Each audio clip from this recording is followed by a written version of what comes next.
This is really concerning. I think for those in business, mixing international trade and economics with a political means to be achieved, especially in another country, seems a little bit dubious. You put a high tariff on, the effect is that there's not going to be a lot of imports, or the imports that come in are going to be more expensive. Hi, everyone.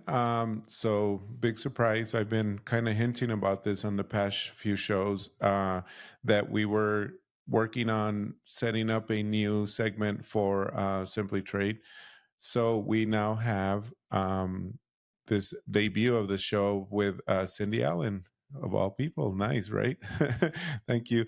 But so we have we're going to run this as best as possible every Friday. And just so you all know, this is like super fresh. We're going to try something again, very different, where it's recorded on the same day and published on the same day. Super excited about this, and just wanted to say and introduce this episode or segment to everyone. And the name is still in the works. I don't know if Cindy liked it or not, or if we're going to go with it. But the working title right now is Cindy's version. And if any of you know anything in the background or anything, you'll know exactly what that means. So I'll let you all go and Google the heck out of that and see if you can figure it out. But anyway, Cindy, thank you and welcome to this new segment that you'll be hosting. Great. Thanks to be here, Lalo. And anyone who knows me knows I love to talk. And secondly, I love to talk about trade. And I'll give everyone a little bit of a hint. When I've been on Simply Trade podcast before, Anik has always called me the Taylor Swift of trade. So that's where the Cindy's version came from, is Taylor's version. And I told Lalo I was going to pick a Taylor Swift song to be the theme of the podcast today.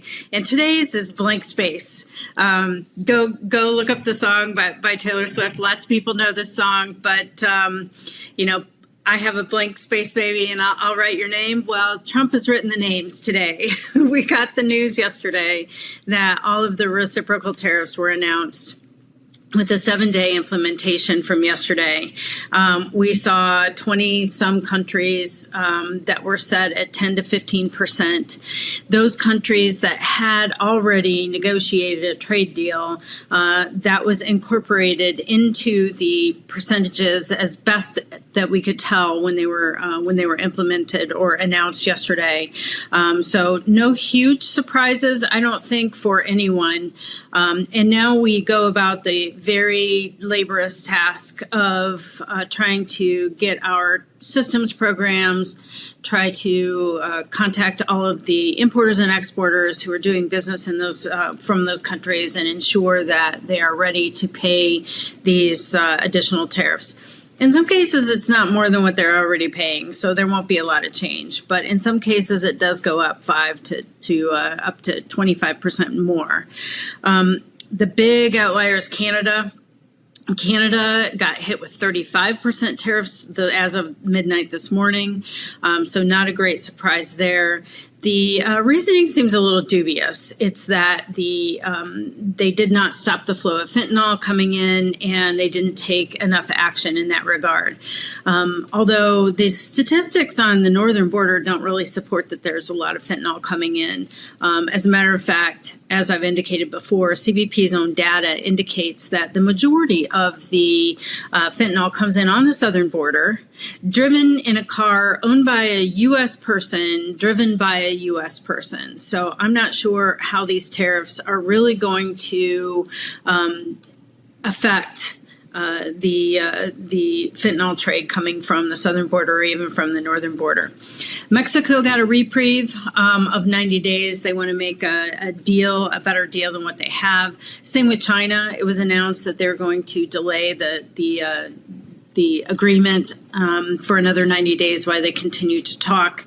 No hints really on how or where the percentages will land for either country right now. Those are being very close held by the administration. Brazil also huge announcement yesterday, 40% additional tariff, so it brings it up to 50%. This is really concerning. It's a Section 301 tariff with immediate result effectiveness, and this is really political in nature. It is to punish the so-called prosecution of the former president of Brazil and take some political actions against some of the court personnel there, specifically putting sanctions on them. This is really concerning. I think for those in business, mixing international trade and economics with a political means to be achieved, especially in another country, seems a little bit dubious. I am one to have a direct cause and effect. If you're trying to have protect an industry and you want high tariffs and you're trying to ensure that domestic industry remains viable and active, you put a high tariff on. The effect is that there's not going to be a lot of imports, or the imports that come in are going to be more expensive. I'm not sure what the cause and effect is going to be for tariffs in Brazil. Same thing for Canada and Mexico. I'm not sure that the cause and effect here is really linked. Also announced copper 232, 50% came out, but lots of carve-outs. We were all expecting this to be a very encompassing 232, especially based on some of the investigation language that we've seen. However, there were a lot of carve-outs. Not a lot of raw copper material is going to be covered. A lot of the derivatives and component products are going to be covered, but there seemed to be an understanding that the domestic industries need a free flow of copper, especially in its raw form, to support manufacturing here in the U.S. I think it's one of the first small positive steps we've seen in the analysis for any of these trade actions was an understanding, a more in-depth understanding of what these tariffs are really doing to domestic manufacturing. So I'd like to really touch quickly on how it is affecting domestic industries. I'm a huge news junkie, so I've been looking at different data analysis and different reports. And what I saw from Reuters especially is that they've been tracking the financial results for companies and those who are impacted by trade based on quarterly results that have been announced to date. And of 132 U.S.-based companies to date, what we are seeing is that 70 of those companies have withdrawn or cut guidance, saying that they cannot give forward-looking guidance to investors on a company's annual revenue. That's unheard of. That's over half of those companies are saying it's so volatile in trade right now that we can't project what our company is going to look like in the next 6 to 12 months. Also, 22% of those indicated that they hiked the prices on consumer products, whether it's planned or already implemented. They are passing on the costs of the tariffs to the consumers. And I think that's very concerning when you're looking at how the economy is going to perform and in terms of inflation and the discretionary spending that Americans have, which make our market very desirable. This is why all of those companies want to do business in the United States. We have a lot of discretionary income traditionally, more than other countries. So the fact that they're hiking prices is concerning because that means less discretionary spending amount. Also, 25 of those 132 companies were warned that their profit margins are expected to decline or are under extreme pressure. So they, even though they couldn't give full guidance, they are saying, do expect that we're not going to be as profitable as what we once were. One stat that I thought was really interesting, 18% or 18 companies have made short-term changes in the production of their goods and services that do rely on certain raw materials or exploring cheaper alternative suppliers. But also, I think this does go back to the planning that a lot of large and medium-sized companies did. As a result of COVID, we saw the need to have duplicative supply chains so that any one company or any one manufacturing line wasn't dependent on a product that was only sourced one location. Because if that was hit by a natural disaster or a COVID-like limitation, then they couldn't produce their goods. So what a lot of companies have done is they've diversified their supply chain to make sure that they have duplicative supply chains. So some of that could be accounted for the fact that people are more readily flipping the switches from one location to another, depending on how big the tariffs are. So that's a huge change, I think. 18 companies in a short term. Also, 28 announced a financial hit, a direct financial hit due to the tariffs. And I think the most concerning one that I've seen to date is really that Ford announced an $800 million hit directly from tariffs. And it did affect their profit. They have experienced a first quarterly profit loss for the first time in several years, and they are linking it directly to the tariffs that are being implemented. So this is having a huge impact overall on the United States economy and on the health of companies that are based here.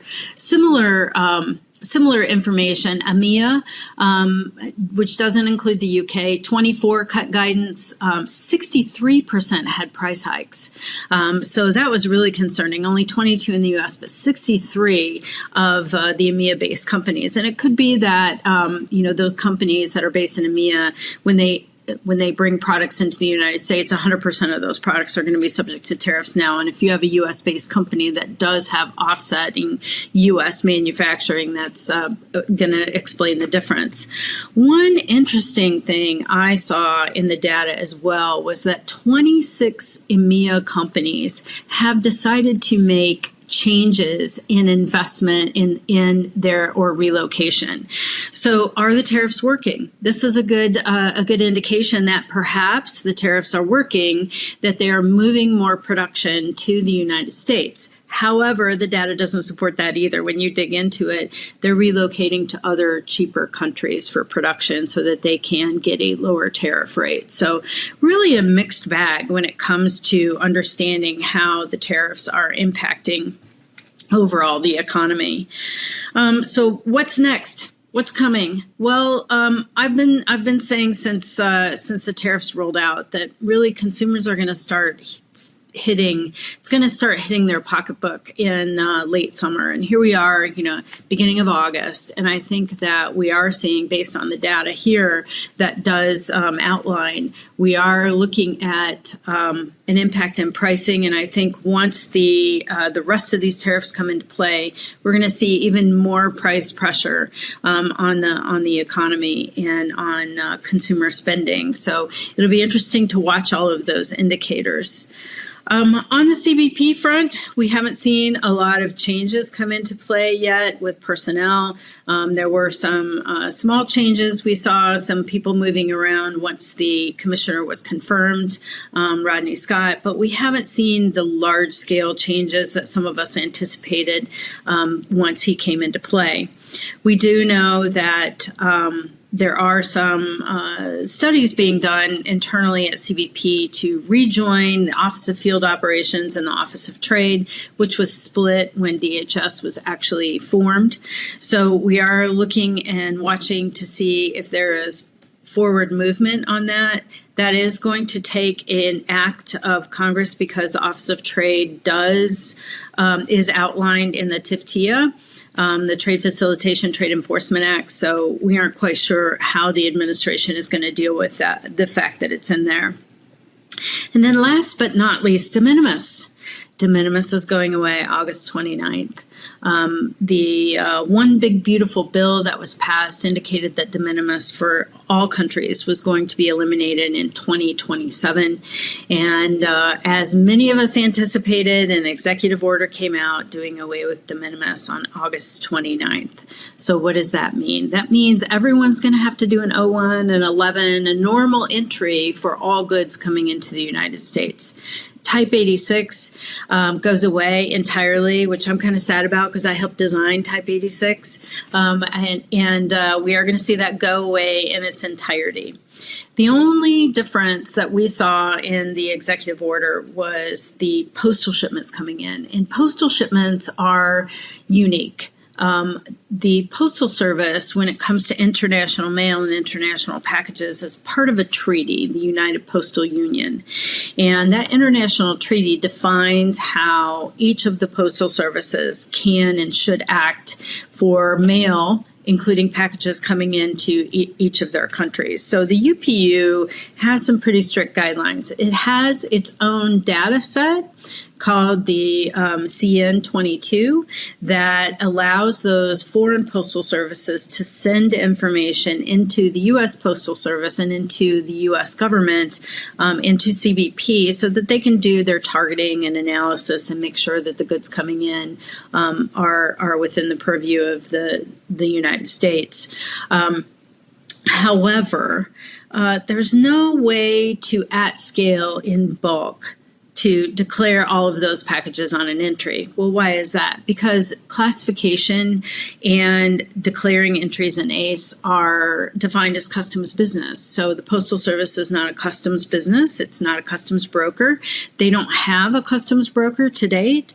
So the interim to fill that gap, what we are seeing is that the carriers that carry the international mail have a bond and are required to pay the outline duty to U.S. Customs and Border Protection for all of those shipments that are going to be declared as de minimis or under that $800. And I believe that's to simply facilitate the collection of the duty.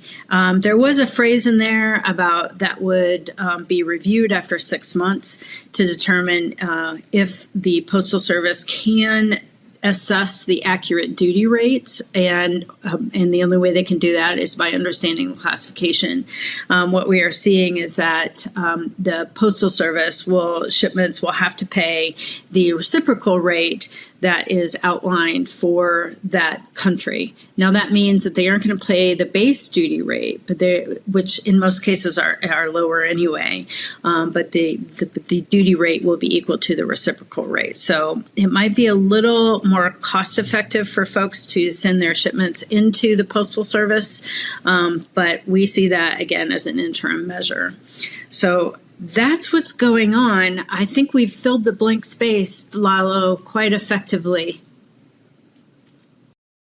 Yes, thank you so much. I mean, that was a good summary, and we're more to come, obviously, and I won't be around for those. I'm just here to introduce Cindy for the first episode, but she may have a guest every once in a while, and so but other than that, her information will be uniquely hers and provided this way. But thank you so much, Cindy, and looking forward to a lot more of these.